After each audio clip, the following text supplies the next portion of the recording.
नमस्कार द्राक्ष बाजार बंधूंनो, मी विजय कुंभार तासगाव यश ॲग्रोलॅब पुन्हा एकदा आपल्या सगळ्यांचा आपला जो कमीत कमी खर्चात दर्जेदार उत्पादन काढण्यासाठीचा जो संवाद चालू आहे त्या संवादात आपल्या सगळ्यांचं स्वागत करतो.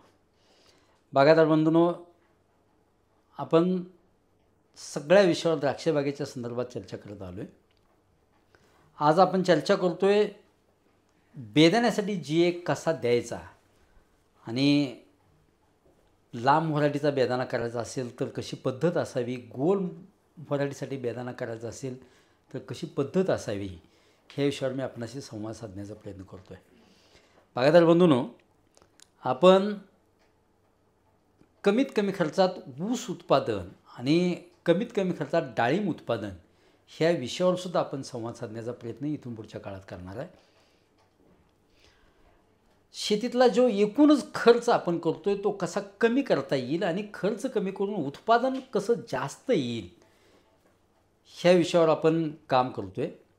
बागायतदार बंधूंनो, पण कुठल्याही परिस्थितीत ह्या सगळ्या गोष्टी जर आपल्याला जमायच्या असतील, खर्च कमी आणि उत्पादन जास्त, तर आपल्याला स्वतःला जी आपण शेती करतोय त्या शेतीच्या घेतत असलेल्या पिकाविषयी आणि त्या जमिनीविषयीचा अभ्यास आपल्याला नेमका लागेल. तो कसा करायचा, काय पद्धतीने गेल्यानंतर आपल्याला कशा कशा पद्धतीनं आपण खर्च कमी करता येऊ शकतो ह्या विषयावर मी नेहमी आपणाशी वेळोवेळी संवाद साधण्याचा सुद्धा प्रयत्न करेन. पण तोपर्यंत जे आपण पीक निवडतोय त्या पिकाचं पुस्तक आणि आपण ज्या जमिनीत शेती करतोय त्या शेतीची तपासणी दरवर्षी ह्या विषयावर थोडंसं काम करण्याचा प्रयत्न करूयात. आज आपण बेदाण्याविषयी द्यायचा GA ह्या विषयावर बोलतो. माझी विनंती आहे आपल्याला की चॅनल जास्तीत जास्त शेअर करा, सबस्क्राईब करा, आवडला तर नक्की लाईक करत चला. अजून आपल्याला कुठल्या विषयावर बोलता येईल, कोणकोणत्या पिकात आपल्याला कसा खर्च कमी करता येऊ शकतो ह्याच्या जर ट्रायल्स आपण घेतल्या असतील त्यासुद्धा मला डायरेक्ट फोन करून किंवा कमेंटमध्ये सांगण्याचा प्रयत्न करा. बागायतदार बंधूंनो, बेदाण्यासाठी GA कसा द्यावा आणि लांब व्हरायटीसाठी बेदाणा करायचा असेल तर कसा GA द्यावा. व्हिडिओ थोडासा मोठा होईल, पण माझी विनंती आहे की पूर्ण ऐकण्याचा प्रयत्न करा, त्या पद्धतीनं लिहूनसुद्धा घ्या. फ्लॉवरिंगमधले जे GAचे स्प्रे आपण घेतो त्या GAच्या स्प्रेच्या बाबतीत मात्र बऱ्याच बागायतदारांची एक मत असं आहे की फ्लॉवरिंगमधले GAचे स्प्रे दिले की मनी लांब होतो.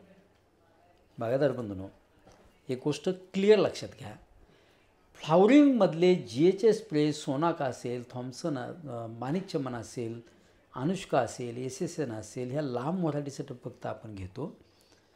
तर त्यानं मण्याची लांबी तर वाढतेच, थोडाफार फायदा त्याला होतो, पण मुख्य काम त्याचं नॅचरल थिनिंग मिळवण्यासाठीचं आहे हे लक्षात घ्या. बऱ्याच वेळा आपण उरी लांब करण्यासाठी त्याचा उपयोग करून घेतो. उरी लांब होते, 100% होते, पण त्याचा जास्त उपयोग आपल्याला हा नॅचरल थिनिंग करण्यासाठी होतो हे लक्षात घ्या.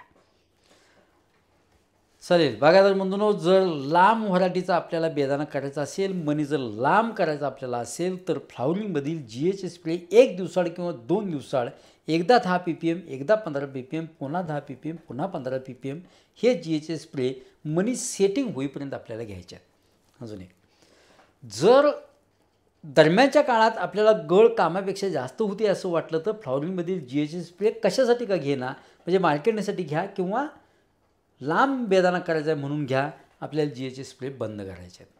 हे GAचे स्प्रे बंद केल्यानंतर त्या वेलीतला GA रिलीज करण्यासाठी आपल्याला चिलेटेड कॉपर 0.5 ग्रॅम प्रति लिटर किंवा आपला मॅजिक स्प्रे जमीन स्प्रेमधून घ्यायचा आहे. त्यानं GAची लेवल वेलीतली कमी होऊन जाईल. GAचे स्प्रे लांब व्हरायटीसाठी बेदाणा करायचा असताना घ्यायचा असेल तर पहिल्या दिवशी झिंक घाला 100 लिटर पाण्यासाठी 100 ग्रॅम, पुन्हा वाय पॉवर घाला 100 लिटर पाण्यासाठी 25 ml, पुन्हा IAA 100 लिटर पाण्यासाठी 1 ग्रॅम घाला. हे स्प्रे घेताना 1 दिवसाआड किंवा 2 दिवस आड घेण्याचा प्रयत्न कोरा कोणत्याही औषधातून घेतले चालेल. GA देताना एकदा 10 ppm आणि एकदा 15 ppm असं आलटून पालटून घेत चला. हे पाणी आरोजं वापरलं तर चांगली गोष्ट आहे, नाही वापरलं तर फारशी आवश्यकता नाही आहे. पुन्हा ज्यावेळी मण्याचा आकार तांदळापेक्षा जरा मोठा आणि 2496 गव्हापेक्षा थोडासा लहान होतो, त्यावेळी आपल्याला मोठा GAचा स्प्रे द्यायचा आहे. मोठा GAचा स्प्रे देताना काळजी घ्या, 40 ग्रॅम एकरी बेदाण्यासाठी जे आपल्याला द्यायचा नाही आहे, तर आरोचं पाणी घ्या. कुठल्याही परिस्थितीत आरोचं पाणी घ्या. चिमा असेल, मित्रा असेल, ES असेल किंवा आपल्या ATR न घेणार असाल तर जेवढं पाणी लागतं तेवढं पाणी आपण आरोचं आणलं. एकरी 15 ग्रॅम जिब्रॅलिक ॲसिड घेतलं, त्या पाण्यात अल्कोहोलमध्ये विरघळून घेऊन ते पूर्ण टाकलं. त्यानंतर इमेन्स एकरी 1 लिटर घेतलं, एकरी 1200 ml घेतलं, ते आपण त्यात टाकलं. त्यानंतर वायपॉवर 150 ml घेतलं, ते त्या पाण्यात टाकलं, चांगलं ढवळलं आणि त्याचा pH चेक केला.